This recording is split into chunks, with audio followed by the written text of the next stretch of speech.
So, good morning. Nandito tayo sa West Coast ng Itbayat. Ito, napunta tayo mag shore jigging. It's December 4. Oras ngayon is 5:45. Magpa-quarter to 6. So hanggang ano lang ako siguro dito. Saglit lang, 1 hour lang. Tapos uwi na ako.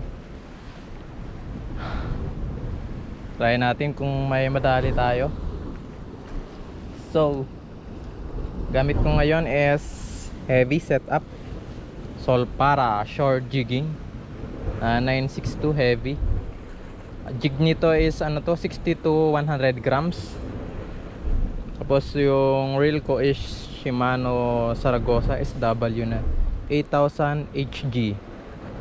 Ito is ano to, Cigar na PE4 yung gamit ko. Tapos yung leader line ko is 80 pounds na Osha casting leader. So yung jig ko ano lang to, yung Proveros ata to, 100 grams. Oh, let's go. Gas tayo. Medyo malakas yung agos ngayon eh.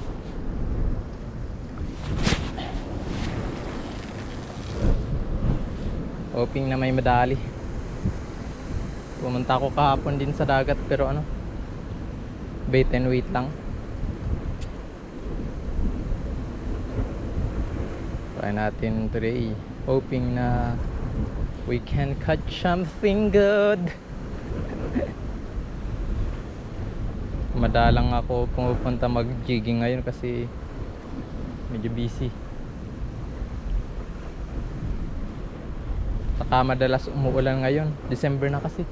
Hamyan na dito. Panahon na ng winter, medyo ano, malamig sa ano. Malamig sa ano yung hangin ba, dalas mahangin. Ano na kasi panahon ng ano, northeast monsoon ngayon.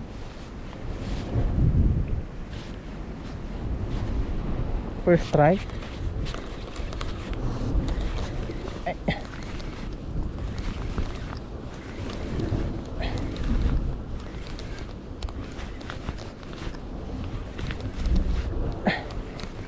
Strike natin this December.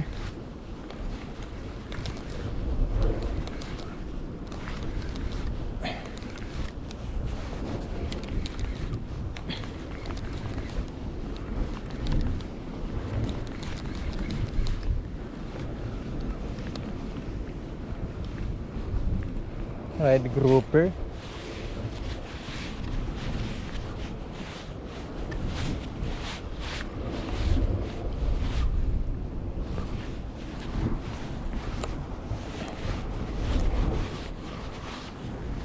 Yan. Good size na red grouper. Yan.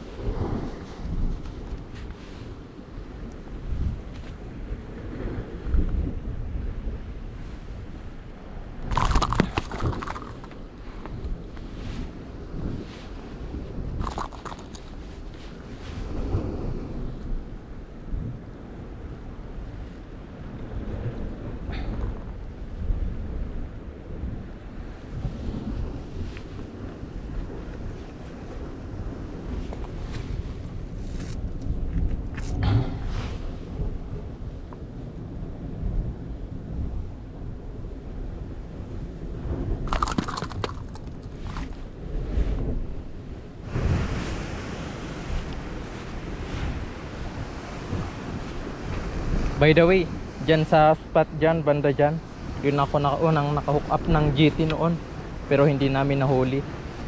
Dito sa kabila, dito naman sa may north nya, dyan, kabilang side naman nya, dun ko nahuli yung Titan triggerfish noon na unlock.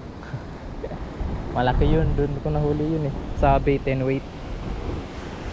Oh.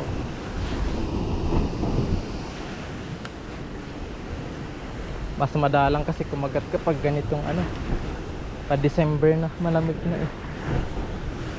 sa ganun, sa shore jigging. Pero kapag summer, pag panahon ng mga flying fish, yun, doon ako madalas nakakahuli ng mga trevally, bluefin, yung ganyan, mga bluefin trevally. GT hindi ko pa na-unlock. Ilang beses na ako naka-hook up pero puro nakawala.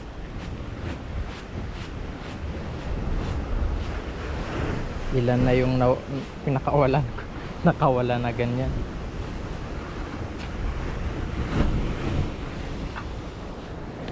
Pero bluefin madalas ako nakahuli ng bluefin. Kumakagat kasi sa mga jig yan, jig, kahit sa jig saka sa mga top water na lure.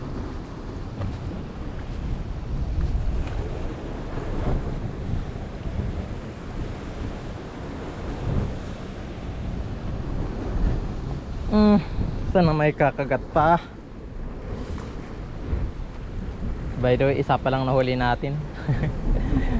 Isa first strike natin, red grouper. Medyo okay na size na grouper. Second strike, fish on. Mahuli din natin, baka grouper din.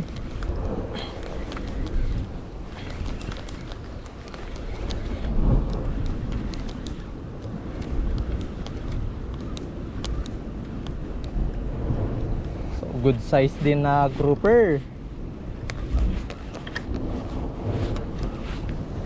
Yan. Pangalawa.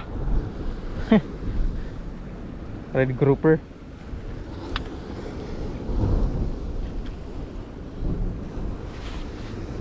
Yan.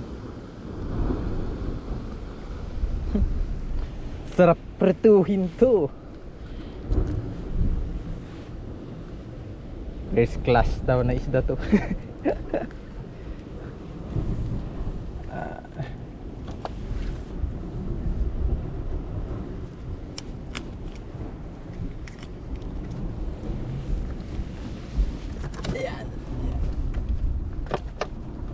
Ayan.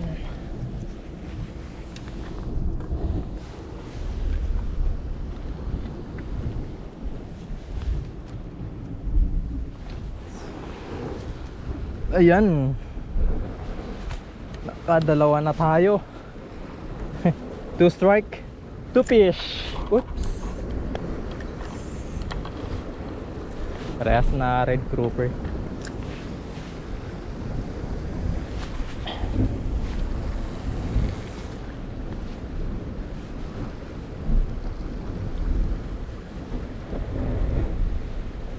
Let's go.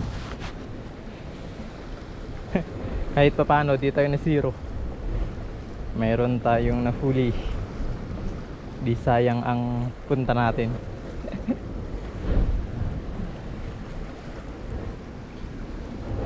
Yung technique ng pagjijig ko is ganito: 1, 2, tapos pause.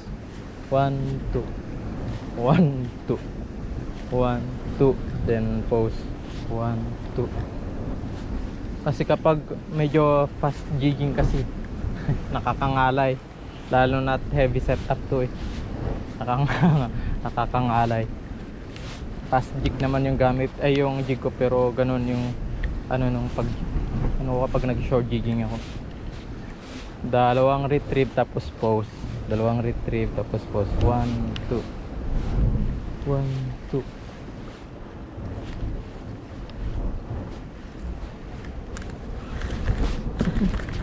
Fish on. Ito. Third strike, grouper at din ata to. Grouper din siguro to.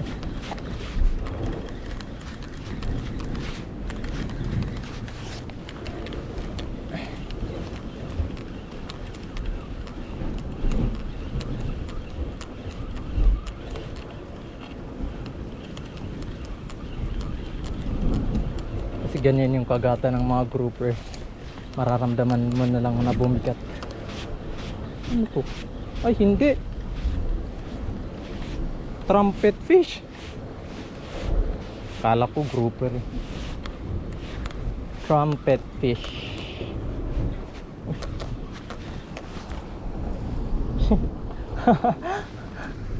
Pangatlong strike natin, trumpet fish. Ayan. Trumpet fish.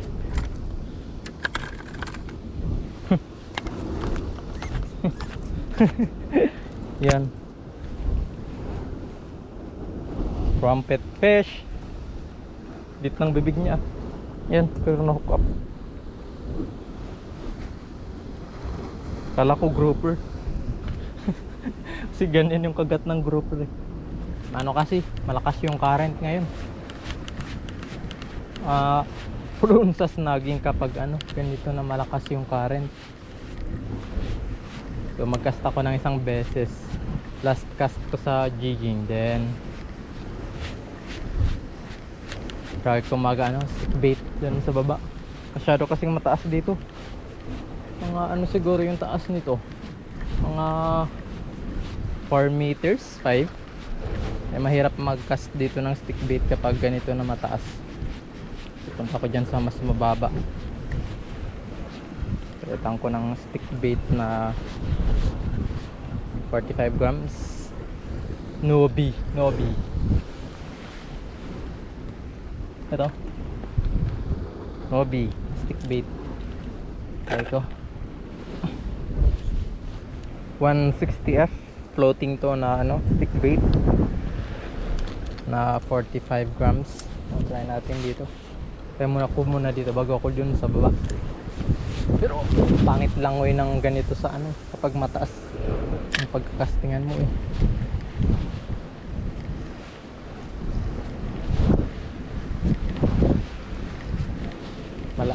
Di lumalangoy ng maayos.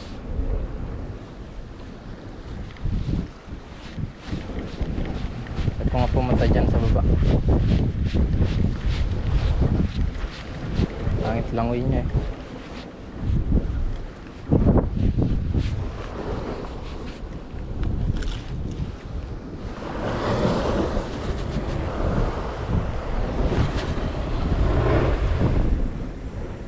Walang kumagat dun sa sa stick bait, mahirap.